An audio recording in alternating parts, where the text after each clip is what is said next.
Hello everybody, this is Jonathan, and today I'll be going through RustyFetch. So all you do is just run the script within the terminal, and you should see the application start. So this is basically meant to be like a Neofetch replacement, but with Rust being its programming language, making it even faster than Neofetch would ever be. At the moment, it's showing up Tux, the penguin. After that, it shows up the host name, so that's your computer name. We also got the OS, so what operating system we're running, as well as the version next to it. We also got the kernel, what kernel you are running. We also got the memory, so how much memory you got.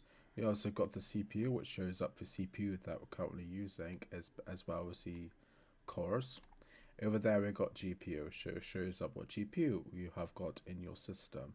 So for my case, I got the GTX 1050 Ti, and for my CPU, I got AMD Ryzen 5 3600G with Radeon graphics. So that basically means I get built-in graphics with this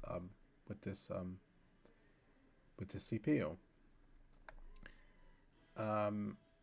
If you guys like this video, please put a like, please subscribe, and I will see you guys next time. Bye bye.